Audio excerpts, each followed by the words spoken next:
People have asked us recently, given that Joe Rogan just endorsed Bernie Sanders, who we will be endorsing in the 2020 presidential election. The answer is easy. We will once again be endorsing the one, the only, Andy Basiago. Yes, now we don't know whether Andy Basiago is running for president in 2020, but that won't stop us from endorsing him as our preferred presidential candidate. After all, Andy Basiago is the only presidential candidate who has been to Mars. Andy Basiago is the only presidential candidate who has travelled in time. And Andy Basiago is the only presidential candidate who has a concrete policy platform as to how to deal with the upcoming revelation about the existence of alien life forms. So when you come to cast your vote in any election that might occur this year, we say you should cast a write-in vote for Andy Basiago. Maybe you're voting for who's going to govern Aotearoa, New Zealand. Maybe you're going to be voting in local elections to decide, say, who's going to be in charge of the plumbing. Maybe you'll just be voting in a member in your local body corporate. But whatever the case, vote Andy Basiago.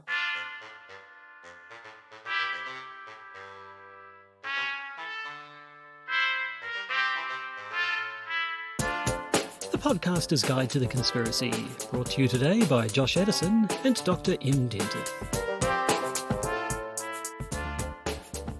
Hello, you're listening to the Podcaster's Guide to the Conspiracy. I am Josh Addison, getting good and tanked as usual as Dr. M. R.X. Dentith. It's the end of January, which means it is time for our first Conspiracy News Roundup of the year. And what a large amount of news we have for you as well. But first, a comment on our perfectly normal episode last week. It was a perfectly normal episode of the Podcaster's Guide to the Conspiracy, wasn't it, Joshua? It certainly was. Often, and for significant anniversaries, we've done something a little bit more conceptual. But not last week. This last time, week all was we did perfectly normal. was talk about a perfectly real thing that exists and is legitimate. Yes, a perfectly normal true crime podcast broadcast by the BBC, which was perfectly normal, and thus the perfect kind of fodder for us to cover in this factuality-based podcast. Precisely. I hope you've all gone and listened to The Whisper in Darkness, actually. Yes. It's good listen. And if you want to hear more of our thoughts on it, you should subscribe to our Patreon or Podbean patron system to get the background on that perfectly normal episode from last week. Perfectly normal. Perfectly normal as the news episode that we're about to do right now. Even more normal. Yeah. More normal than the news episode. This news episode is unusual. Last week was perfectly normal. Perfectly normal. Perfectly normal. Shall we move on to the news? I think we'd better. And I want you all to know that we are fighting the fake news. So, the news. The news. Well, I mean, obviously, the Trump impeachment is going on as we speak, probably. Don't know if there's a hell of a lot to say about now. There's been a few conspiratorial developments, I suppose. I want to jump back in time just over a week, because you actually put the notes up for this before we recorded last week's perfectly normal episode. And it started off with Trump impeachment. It's happening, but there doesn't seem to be anything worth saying. This week has been interesting for what has gone in and out of that little note segment in the notes for the Podcaster's Guide to the Conspiracy, because there are things worth saying. It's just it's not entirely clear they're things which are worth paying attention to given the Republican majority in the Senate. But there are things which are worth noting. The first of which is the John Bolton bombshell, which continues to reverberate, as bombs do, in Washington. Yes, I've heard people say, should have just given him his war. He wanted a war in Iraq, you should have given it to him. Instead, you kicked him out.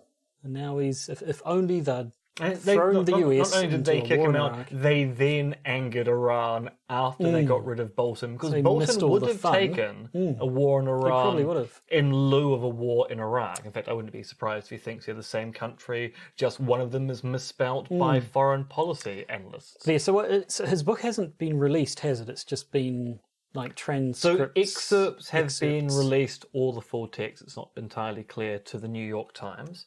And the excerpts very strongly suggest, by directly stating, that President Trump knew about the withholding of aid to the Ukraine, and it was a policy decision designed to get dirt on a political candidate. The reason why the book is not released is that Bolton and his lawyers even though they don't feel that anything in the book should be classified as top secret, still gave it to White House counsel and whatever the committee is that does the checking to make sure that texts released by former diplomats, etc., are above board and don't contain government secrets. Gave it to that particular committee, and the White House is going, no, there is top secret stuff, you can't release this now, which does look like trying to bolt the door after the hen had escaped the hen house. That is how that metaphor goes, yes. Especially there's a fox involved as well. Probably he was watching. So there's sort of the Bolton, and then of course then it's, so do we need to call John Bolton as a witness? And there's the whole, do we call witnesses or not? And do the Republicans have enough votes to stop them from calling witnesses? And which so on, is still an open question at time of recording, even though given that the next day of the impeachment is about to start in the US at the time we are recording now, it is possible it's going to turn out that by the time this comes out, everything we're saying will be moot. Well, exactly. So we should probably we could mention that there's been the recording of Donald Trump saying they need to take her out. What's her name? That was Marie Yovanovitch. Yes, the ambassador to the Ukraine. Take her out, which appeared to mean get her fired from her position, not actually have her murdered hitman styles. Except that, but as people have pointed out, he wasn't talking to, say, Department of Justice officials. He was talking to Rudy's mates, like Lev Parnas. And so there's a question of, if you say take her out to a government official, then sure, the implication is get rid of her, demote her, repost her somewhere else. When you're at a dinner with people who have no political power, but have connections back in the Ukraine, business-wise and maybe mafioso-wise, saying take her out does take on a slightly different taint. Both. And so, yes, there is an open question, was Trump actually ordering an assassination? Now, probably not, but at the same time, the context is important, wasn't actually talking with government officials when he made this claim. Yep. And yeah, I mean, and the impeachment process is hauling up the whole Joe Biden, Hunter Biden, Bursina scandal. Yes, thing. you'd almost think they're actually doing an impeachment trial of the former vice president. But yes, but at any rate, it's ongoing, rapidly changing. So that's probably all we should say about it now, and maybe there'll be more in the weeks to come. Now, moving to local news, something which started seeming like a big deal Goddamn here, Watergate! but then also appears to have fizzled out, kind of, was the break-in of the National Party headquarters a couple of weeks ago now, wasn't it? Yeah, well, A week and a half, something yeah, like that. I mean, it actually feels like it was a long time ago, but yeah. so much news has occurred in the interim that it's made time stretch out. So yes, the National Party headquarters in Green Lane, which Auckland. I went past on a bus. I drive past most days. Just the other day, which we'll come back to due to certain people claiming that no one knows where this location is, was broken into about a week and a half ago. And the only thing stolen were 3 laptops that belonged to staffers. I don't think any MPs lost their laptops. They were staffer I think it was laptops. just staff, yeah. And the leader of the National Party in Aotearoa, New Zealand, Simon Bridges, went, now we're not saying it's clearly a politically motivated burglary, but we do find it suspicious given we're in an election year. Yes, we are. Indeed, Prime Minister Jacinda Ardern just announced yesterday, I think it was, the date of the election, which will be September the 19th. Which I believe is Suffragette Day in And this also country. International Talk Like a Pirate Day. So we'll see which one... Dar, I can't fights wait to for cover that dominance. election. Yes. It'll be fantastic. Josh, have you seen me mizzenmast? No, I have not. Good. Is that because it's mizzen? Is it? What have you done with me mizzenmast? The mizzenmast. I told you not to touch it. The mizzenmast is the aftmost mast of a boat with more than 3 masts. I The believe. But anyway, aftmost boat? Aftmost mast. Oh, you're so nautical. We should get you a captain's I'm hat. literally a boat.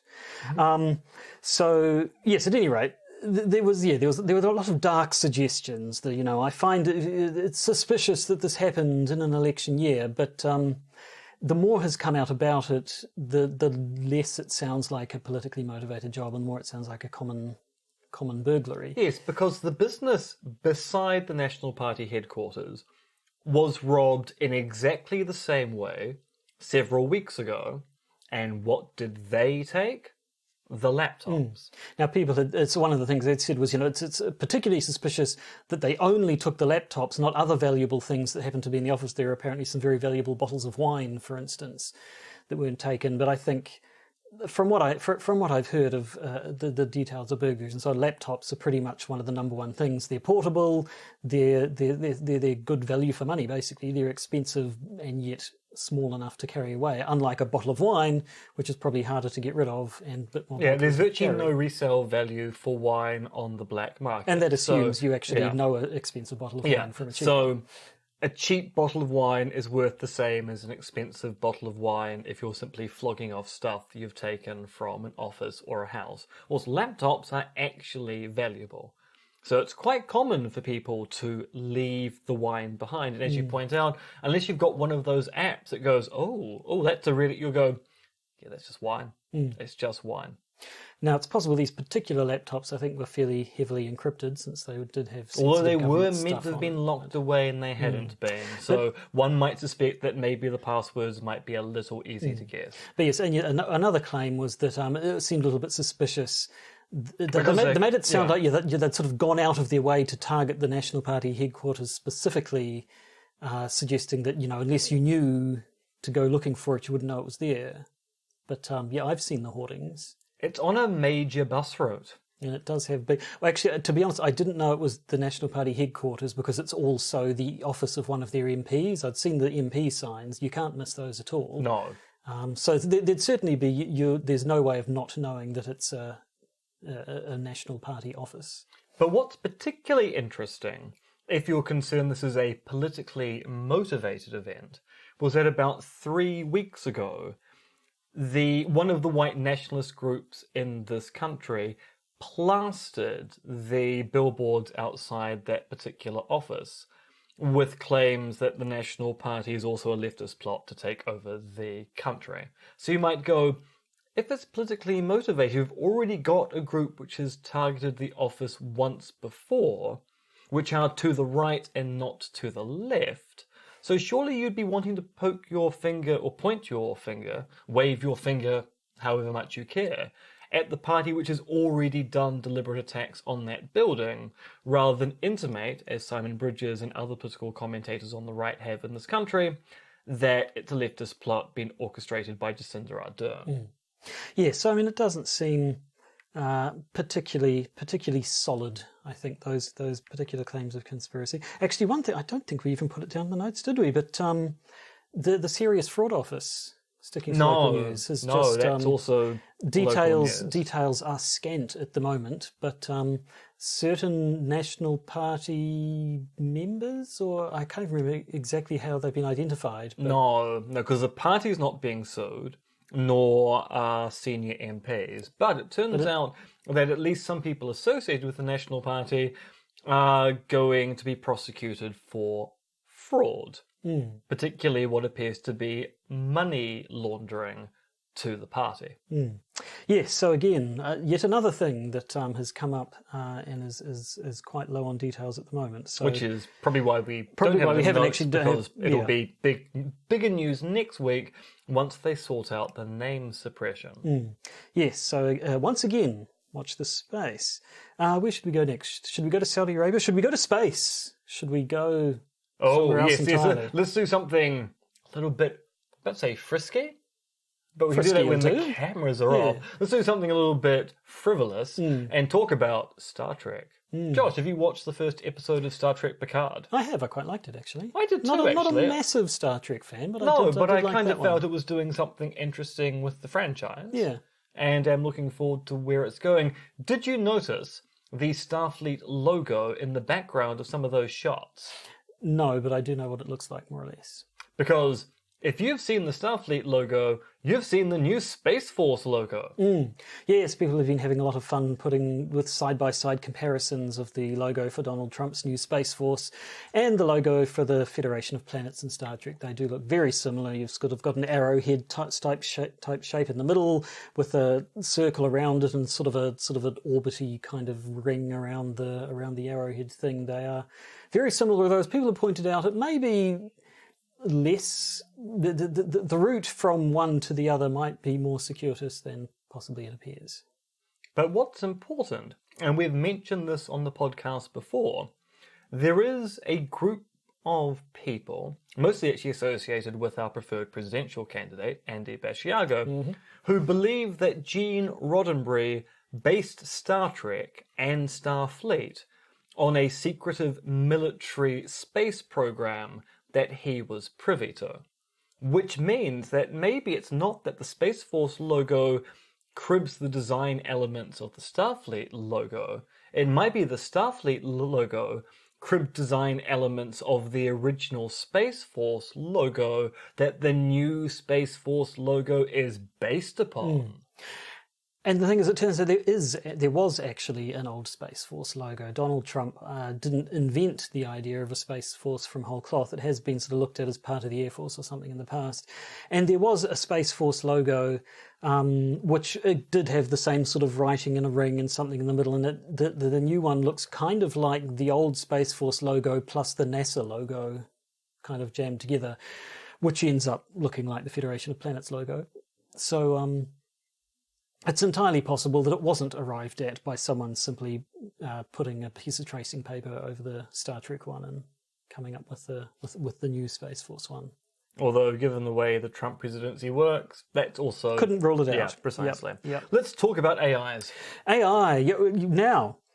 Because we'll be talking more about AI in the patron bonus Our episode. patrons will hear a bit more about artificial intelligence, but what we have for all of you, Clearview AI is a company that's been in the news a little bit. I'm not quite sure exactly what's caused it to come up at the moment, because it has been around for a while, but it seems like people have just suddenly started paying attention to it. It's basically a facial recognition service that has a very, very large database of faces to draw from and their promotional materials. They sort of have a little bar graph with, the FBI database has however many sort of tens of thousands or something of faces, and I can't remember, some other law enforcement agency has more, and they have like 3 billion or something photographs that they can draw from. It's a service that has been in use for a while. Various law enforcement agencies in the States have been using it, and say it is, it's a useful tool. They've got security footage of a person in the act of committing a crime, but they don't know who they are. Put it through and there it goes. But part of the question has been where exactly they've got all this facial data from. And it certainly seems like they've mostly got it from scraping social media websites, your Facebooks and your Instagrams and your Twitters and so on. Which would be against a number of policies of those social media organizations, which means that if this is the case, and Clearview are denying it, that sounds a little bit like a word beginning with C. You can't say that on a podcast. No, you're right, I can't. I was thinking fraud, but that doesn't start with a C, so I don't... Fraud? Crawd. Fraud. Fraud. Yes, no, I mean, so the various social medias out there, they cover-up's probably a better word. That'll do, yes. They have all your data. They do kind of closely guard that data which they have, and they have their policies that say, no, you're not allowed to set bots scraping all the images. Like Twitter specifically... Although often Facebook allows it. Well, yes. Twitter apparently explicitly says images hosted on Twitter, you're not allowed to use them for facial recognition. They go so far as to specifically spell that out. And yet, apparently... everyone's photos are on there. There's a story in the New York Times, which seemed to be the main one going on about it, and the reporter in that even tested things like she would sort of covered half of her face and submitted a photo of that, and it was able to recognise her from ones like that. Interestingly enough, here's something I didn't know, a bit more artificial intelligence, not quite, but there is a website, I'm pretty sure it's thispersondoesnotexist.com. Oh, and yes. if you go, I think that's the link. If you go to thispersondoesnotexist.com, you'll be greeted with a full-page photograph of a person's face. But as the URL suggests, that person does not exist. It looks is like a composite image Yep. made by a machine. made by a predictive artificial intelligence, one of those things. And so apparently she did actually try some people who don't exist, and that didn't come back with any search results, which is probably a point towards the algorithm behind the website so much as Clearview AI. But another thing from this particular article was, though, that basically it was through sort of slightly subtle means, she basically became aware that the company Clearview AI appeared to be monitoring whether or not law enforcement agencies were searching specifically for that reporter's picture, indicating they knew she was investigating them and they wanted to know if she had been going to the authorities and saying, hey, can you use that software that you have, for instance, using me as a test. So again, something they kind of, they sort of denied, but yeah, it's looking shaky. There appears to be some dodginess going on in the background. Now, I was thinking one way to really screw with the system would be to then go to this face does not exist and then start giving those people names, putting them into your Facebook profiles and Twitter accounts as had lunch with my friend the other day, and thus actually swamp the AI with people who don't exist. Maybe that's a attack vector. Maybe. Yeah, I'm sure you could automate it. That must have some sort of an API. You could just, but then that would involve, you'd have to, if they are scraping from social networks, then you'd have to flood all the social networks with fake pictures, which they might. It requires a communist revolution, Josh. A communist revolution to take power back from the corporate AIs and give them to our AI Stalin. Well, there we go. Now you're making sense.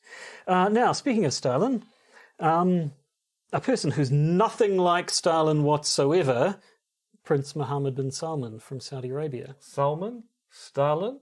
You make the connection. The two have nothing to do with each other. P.S. My bones would be very hard to hack through with a bone saw. Just putting that out there. Just if anyone ever... This is true, I've tried. Yep. Mohammed bin Salman, or MBS, as he likes to be called, appears to have done the dirty on his mate Jeff Bezos. Yes, so it turns out that around about May 1st, 2018, MBS sent a video to Jeff Bezos's WhatsApp app on his phone. Like a good buddy might do. And then around about the same time, Jeff Bezos's phone started leaking a very large amount of data to a third party, which meant that about 3 weeks later, the National Enquirer got in contact with him saying, so we've got the nudes you've been sending to the person you're having an affair with, and we're going to release them to the public unless you acquiesce to our demands. Now, Which we talked about at the time. Now, Bezos was, of course, ever so slightly concerned about where the photos came from. Actually, rather than allowing the blackmail to proceed, he just simply released the information himself, but decided he needed to know where it came from, so got a forensic analyst to look at his devices, and they discovered that around about the point in time that MBS sent a video to Bezos, there was a vulnerability in WhatsApp related to attachments, and that's the point in time where the data started leaking from his phone. And apparently it happened for months upon months upon months of what looks like targeted surveillance or infiltration of a device. And so The Guardian, and I also think the Financial Times in the UK who reported upon this, are claiming that the forensic analyst is pretty confident it was an infiltration led by this video sent by MBS. It was a Saudi Arabian hack upon Jeff Bezos to enact some kind of revenge about Bezos's... I keep saying his last name in different ways every single time. I'm trying to win a prize. Right. His newspaper, and I can't remember. The Washington Post. Yes, the Washington Post, which was employing Jamal Khashoggi. Yep.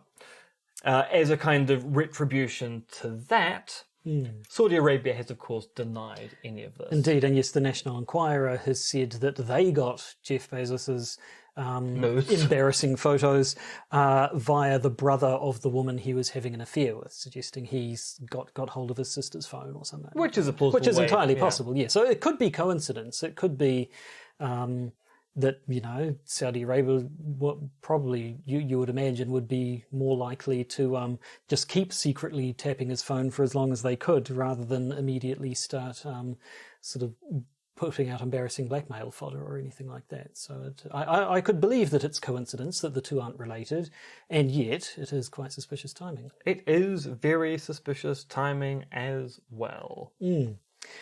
Now, that old coronavirus that's been going around a bit. Well, Yes, it's another been going breaking around a little story which continues to get bigger or smaller depending on who you're talking to. Now, the coronavirus, unfortunately named because in New Zealand at least, I don't know how international it is, Corona is a brand of beer. So there have already been slightly distasteful ads and so on. Yes, there really involving has. a play on that. But the virus originating in China at the moment got a lot of people worried.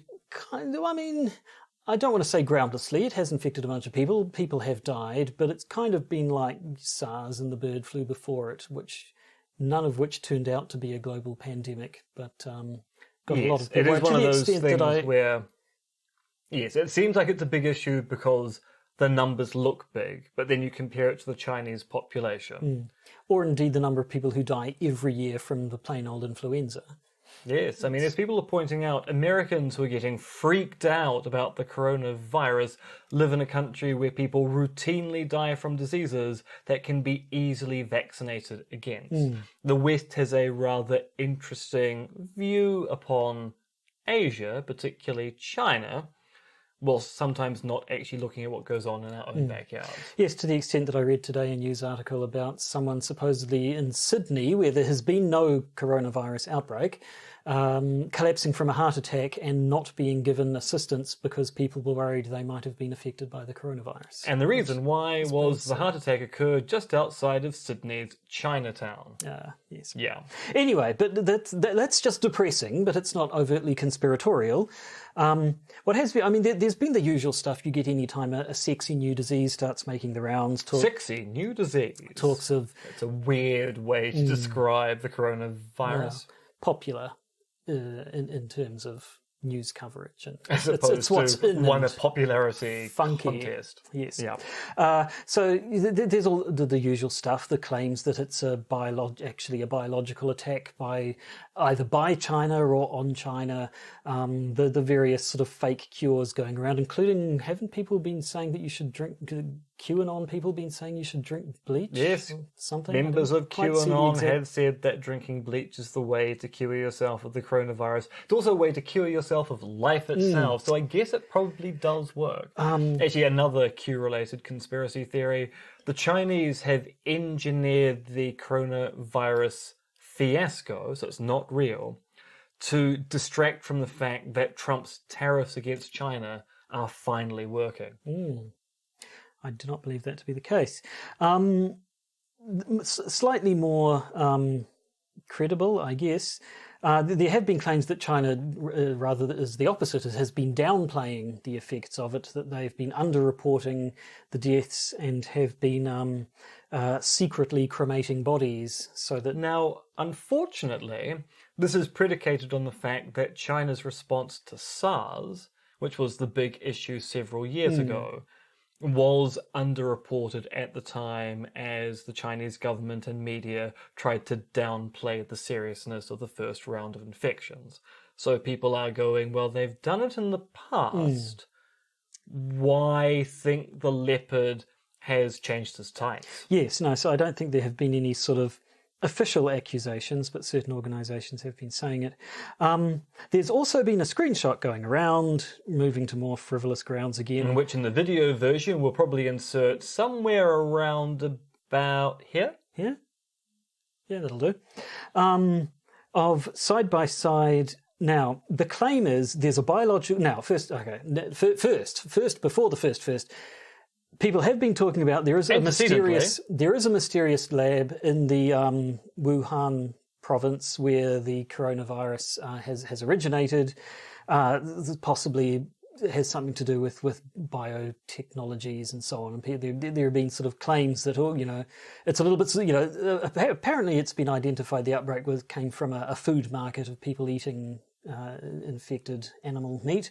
But there is this biotech research place nearby, and people have been going, oh, that's a little suspicious. On top of that, people have been showing photographs of the logo of a biological research lab, which looks almost exactly like the Umbrella logo for Umbrella Corp from the Resident Evil computer games, and also mentioning that Corona is an anagram for raccoon, and the Resident Evil games take place in Raccoon City. Join the dots, people. Now, if you don't know what a Resident Evil game is, it's a series of games that start off as being about zombies and have morphed into other creatures of the night, or nasties. And the Umbrella Corporation is a biotechnology bioweapons company which created this thing called the T virus and then the G virus, which mutates people into zombies. Now, it's worth pointing out, though, that I can't help but notice that on the picture of the Biolabs logo, it does say Shanghai.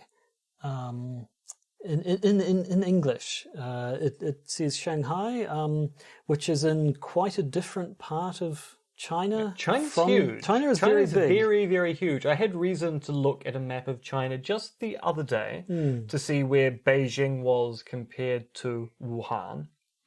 And it's a long way away. Yes, I believe Shanghai is fairly distant as well. So I have a suspicion that this photograph that has been used for an internet meme joke might not actually be showing what the jokey text shows. I am disturbed. I am disturbingly shocked. Makes for a nice joke, though. Now, that brings to the end the new news, but... Actually, no, there's one other bit of news. Is there one at the bottom? Which is the new news? Harburg news. Oh, right. Which is a Sandy Hook update. So we've been talking about Alex Jones's legal travails with Lenny Posner, who's basically suing him for harassment and defamation. This is Posner suing Jones. One of the people that Alex Jones got his initial round of information on about the claim that Sandy Hook was a false flag and no one died at Sandy Hook is a former school lieutenant, one of those people who goes around inspecting things, Wolf Harburg, who's recently been arrested for harassing Lenny Posner, along with doxing Posner's whereabouts. Posner is in hiding because of the harassment he's got from people who think that Sandy Hook never occurred, and a whole bunch of other stuff of that particular ilk. Now, what's particularly interesting is that Jones has been asked numerous times in the trial about what he thinks about Halberg. And so according to the New York Times report, Mr. Jones acknowledged in his deposition that Mr. Halberg had been a significant source of information for him about Sandy Hook.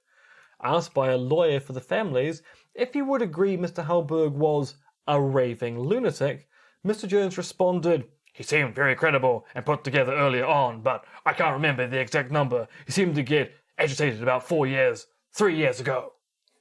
So in other words, yes, he is a raving lunatic. Yes. Good for him. Yeah. So, yes, that's an update and the ongoing updates about the Sandy Hook trial. Wolf Halberg, one of the people that Jones is relying upon for evidence that Sandy Hook did not occur, has just been arrested for being a harassing bastard. Now, that's the end of the new news. We have a couple of stories we thought we might as well bring up, but we have talked about already in the Patreon updates earlier. We have indeed. But there was the Epstein update, where it turned out that not only was there no security footage of the day when he died, let's not speculate how, there's also no security camera footage of the day that he first allegedly attempted suicide, which is why he was on suicide watch in the first place. Yeah, there was always the implication that he'd been attacked.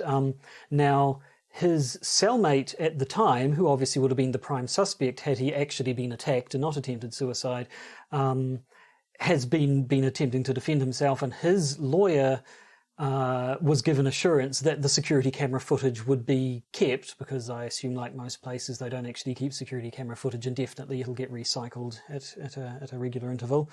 But then it turned out that, oops, we saved the wrong bit of security camera footage, and so that one doesn't exist either. The floor one level up, and it's in the same location. It's just a level up from the level you were on. And we saved that bit because we thought that was the right camera, and we're really sorry, but the rest of the footage is gone. Yeah, so I mean, so that's the official line is, yeah, it's just a cock-up. There's nothing sinister, we just screwed up. Yep, our bad, sorry. But it's on top of everything else that's happened, it has raised eyebrows. It has. It just makes things look very suspicious, whether you think there was a conspiracy to kill Epstein or not. Things are not being run properly at this particular correctional institution. Finally, bit of QAnon to send us out on. Yeah, so we mentioned this in one of the Patreon updates a few weeks ago, but it's worth repeating here. The Cynthia Agbug story. No, Abcug story. We got that name wrong last time as well. A QAnon adept who has been arrested for a conspiracy to kidnap who we think is one of her own children. Yes, the specific identity of the person she was trying to kidnap has been suppressed, but she has been in a custody battle with the for a state while. to get custody of one of her children back. It turns out that Cynthia is a bit of a QAnon fan and had been going on about how the state is basically run by elite pedophiles who are engaging in sexual abuse of minors, and thus has had support by her local QAnon community, who are not very happy at the fact that she's been arrested for a conspiracy to kidnap, dobbed in by her very own daughter, who wasn't in custody of the state, because the daughter was concerned that her mother's plan would lead to the injury of others.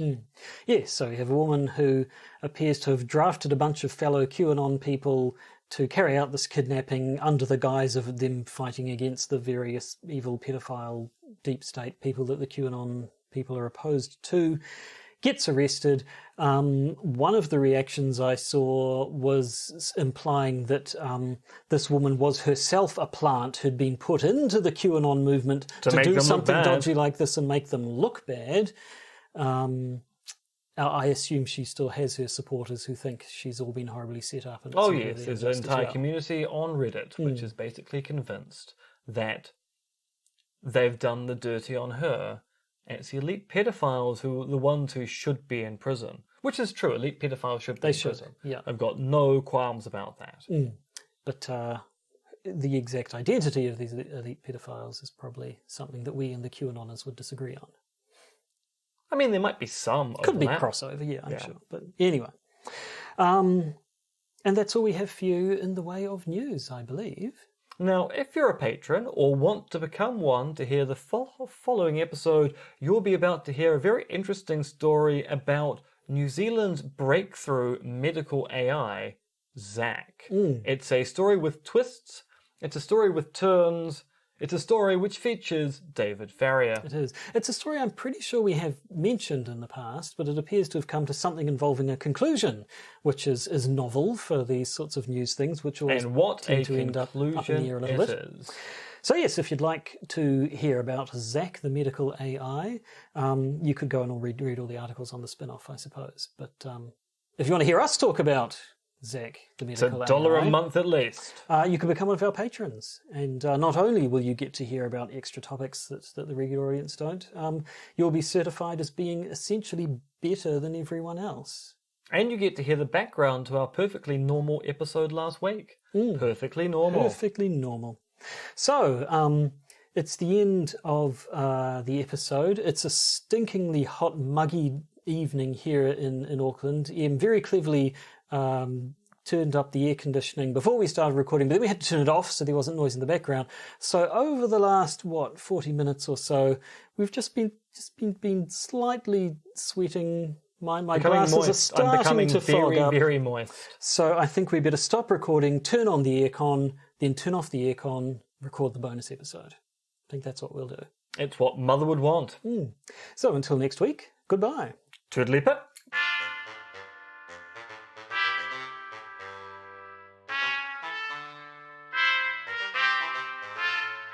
You've been listening to the Podcaster's Guide to the Conspiracy, starring Josh Addison and Dr. M.R. Extended, which is written, researched, recorded, and produced by Josh and M. You can support the podcast by becoming a patron via its Podbean or Patreon campaigns. And if you need to get in contact with either Josh or M, you can email them at podcastconspiracy@gmail.com or check their Twitter accounts, Monkey Fluids and Conspiracism.